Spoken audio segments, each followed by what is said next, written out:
Hello and welcome to yet another episode of Today's Guest. Sorry. Today's guest has a little accomplishment. Sorry. But if I was to try and say what he's accomplished in life, he is the standard roastee in season 1 of Roast House, which I also featured. He is an electrical engineer and a stand-up comedian of 15? 9 years. The amazing George Waweru. Thanks for having me on the Shining Bald Head podcast.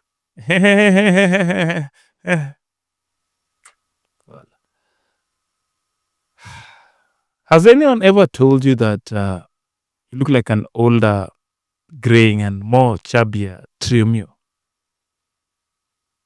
How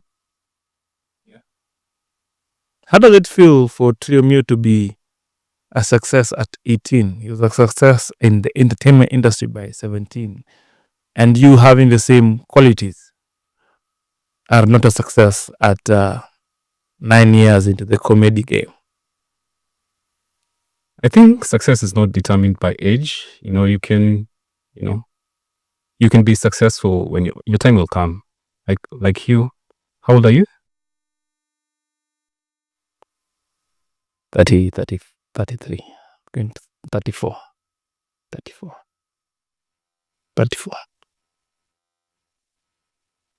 I guess I had no point.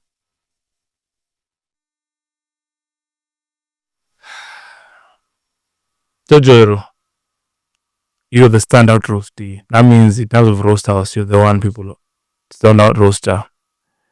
And in your roast, there was one that really stood out for why comedian. And you roasted and told him, you call yourself a comedian, yet you don't have a comedy special. Even for Eric Omondi, you say the same thing.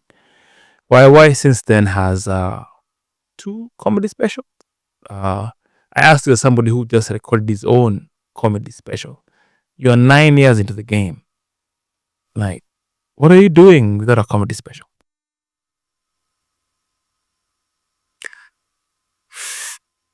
It's a tough one. But I want to release a special and, it should be something worthwhile. I don't want to release something just because I've been in the game for 9 years, Like some people release specials and they've been doing comedy for like 2 years. How long have you been doing comedy for? 6-7 years. Is your special out? Not yet, but is it? Yeah, but I want to have something that I'm proud of out there. So that's why I'm waiting a bit longer. So your jokes right now, you're not proud of them. Is that what you're trying to say? If people come to see in a show, they're seeing something that you're not proud of. Yes.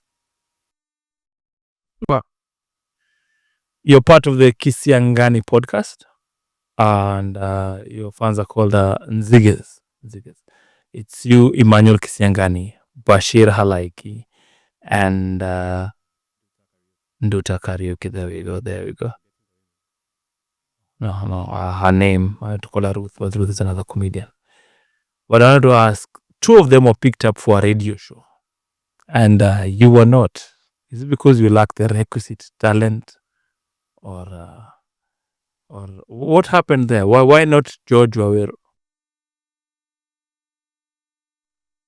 Yeah, I honestly don't know. You look like you're sweating here now. Okay. Yeah. I think I just have a face for TV and they wanted ugly niggas. So they chose well. Yeah, you can disagree, but Bashir is not a looker. Too slow. One more thing, George, I have to ask before we get deeper into your comedy career. Let's talk about George, the telecommunications stroke electric engineer. First of all, congratulations on studying. Yes. You had jobs with Zain, Telcom, Orange, and every single network you worked for soon collapsed. Was it because of your skills or was it intentional sabotage? Or are you being hired as a hitman?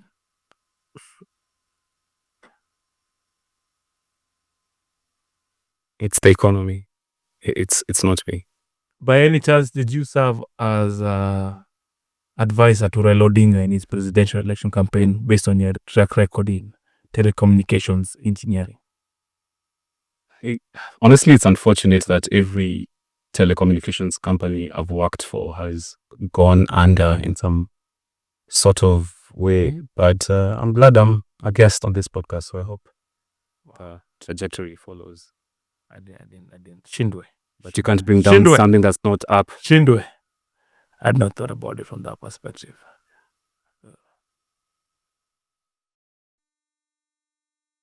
Those who don't know, George has notoriously clammy hands. So no, don't shake his hand. Go always. Now, George, you're also a fantastic comedy that I have to give you. You wrote a very Kenyan sketch. How was that experience? And from the sketches, like, what did you draw inspiration for those extremely funny sketches? Was it like your life's tragic happenings that guided the very funny sketches there? Because, they're tragic, but are they based on your life, or are you just a good writer? It is true. They say tragedy plus time equals comedy. Yeah, so of course, some of the funny stuff you come up with has to be from your deepest and darkest moments. You must be living a good life, I'm sure, just by your comedy. And the thing is, I can't take all the credit for a very Kenyan sketch show. We had a lot of writers. One is Munene Morania, The head writer. the head writer. Yeah. Of course, you can't have one nice skinned guy as your head writer. We had a guy with real dreadlocks. Buffalo soldier. Know a lot about head. Dreadlock. Big ass head. You're the head writer for your head. Yeah, so big up to all the Munene Morania, head writer, the director, Eric Murioki, the creator, Doug Mutai. Nanjero was also a writer, Jack Nanjero, and myself. Explains the episodes. That explains everything. What else? Yeah. How was that experience? And also, the experience was nice. We used to meet up at the comedy club, write for 2 to 3 hours, and then have the table read with the director and the producers, and a few creatives here and there. Sorry we didn't call you. Were you the table read for the comedians? I was supposed to be one of the actors. Really? For what sketch? The end.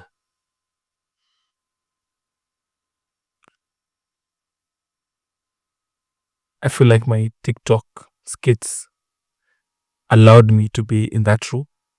My sketches are good enough, even though I've been told mine are not sketch, mine are skits by some people up near Murani and Monieli.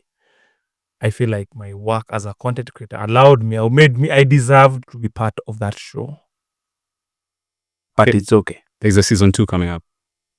So I can't wait to see you not there too. I think, well, from the success of this podcast, I have to be. Did you buy that jacket with this podcast money? It matches your shit. This is a PG podcast. Sorry.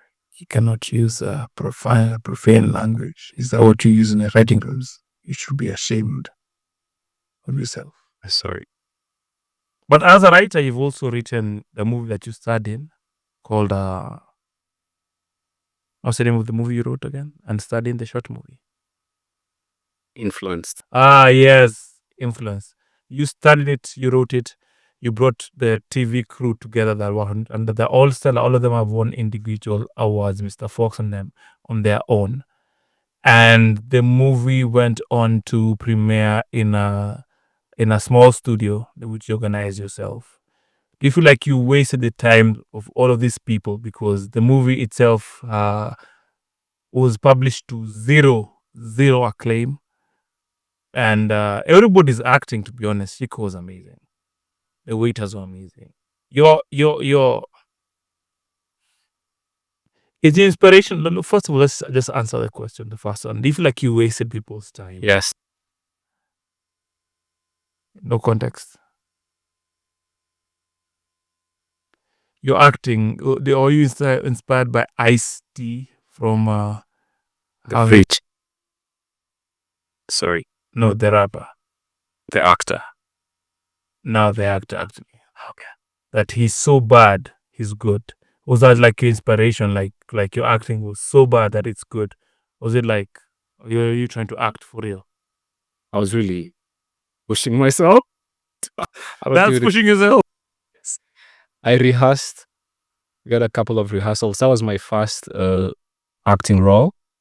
I wrote it myself. And I got that, like they say, you write what you know. So I wrote that with Justine and Shiko. And my acting, I have to admit, was not the best. But since then, I've taken a couple of acting classes and improv classes. And you can tell I'm acting like I want to be here. Wow. George, let's talk comedy. You took the drastic step to focus on comedy and content creation alone. You quit your job, your telecommunications engineering, and just focus on this. What's the mindset? What does comedy mean to you to get to that point where you're gonna do it alone? Comedy, not to sound like a nerd, but ever since I found comedy, I haven't looked back. It's they say passion is like the definition of passion, not the dictionary one, but it's like the thing that you can be waking up at 3 a.m. in the morning and told to go do randomly, and you won't feel like it's a bother. So just looking at my life, it's comedy that I can do that with only. Quitting everything else was, of course, like a huge leap with no safety nets. I hadn't saved anything from my job. So yeah, I just went in face first, and there's been a lot of low moments, but I have a very supportive system around me. So you fell face flat. Is that a Chinese joke? No, like you say, you do without saving some asking, like you landed because I can also see your face, so face. But yeah, congratulations. We hope it pays off. But let's say you've sort of standout roaster. You have a couple of podcasts out there that are doing well. Like for example, Sports Stars, where you feature George Ndirango, Nick Ndeda, and Halima, the activist. Hanifa. And you have this remarkable ability where you have big superstars and your podcast still doesn't get views. Like, how do you get in that talent to be influencers? You take their content and you make them less popular. How can you market that? I learned from the best. Who's the best? You're welcome. Why am I? I mean, I'm here. It's like 100K followers on Instagram. How many subscribers does this podcast have? 2K. 1.27. That's not bad. Okay. But shout out to all those influencers and notable personalities that agreed to come on my podcast. If you watch Sports Stars, there is no show like that. What's the in purpose Kenya. behind it, other than showing a less lack of athleticism? Because Maze, even though you're light skinned, losing to Jindirango in table tennis, bro. That's the softest guy you can lose to, bro. Didn't you quit basketball to be a lawyer? Hey, I was a professional basketballer, bro. But didn't you quit basketball to be a lawyer? I didn't quit, man. It was time to stop. Like the age thing, I retired from basketball. So you're losing after an honorable career.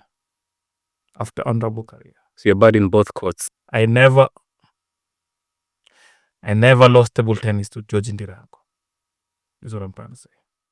Not table tennis, I'm to paddle. I felt bad, honestly. Yeah. But there's a rematch scheduled. George Ndirango, if you want to feature on a real podcast. Come on, I'm just saying. George, Any advice to the youth out there about comedy, about your career, about even telecom engineering? What can you say to people? I'd say pursue your passions without looking back. Always put God first, and come to this podcast to elevate your career. Finally. Now the Also learn sarcasm. last segment of the show is called Why did I do this? hot take. Which is the last two. Hot take precedes the last one. So a hot take that you have about anything, a strong opinion that you hold about something that people don't view that way, and you've it's a hot take that burns at you. So George, what's your hot take? Go.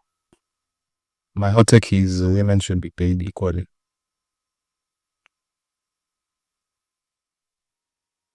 This podcast is founded on equality principles. That has to be a different hot take. What other hot take do you have? A hot take is something normally that is not accepted.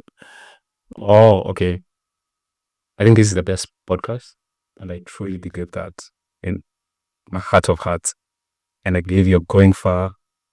I know people are saying you copied this idea from someone else, but there's nothing new under the sun. So I truly believe you're going places, and that's my hot take. Is this part of your sarcasm? You're getting there. Quick fire round.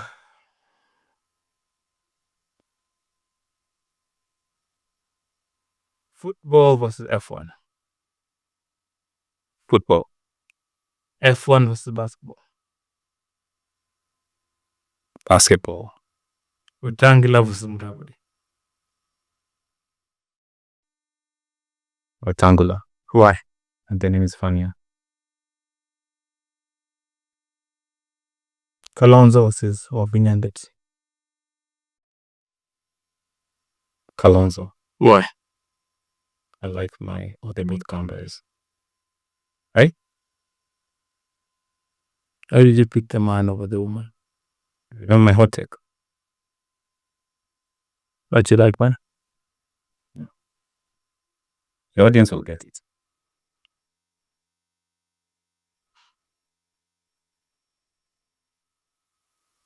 Thank you all for tuning in.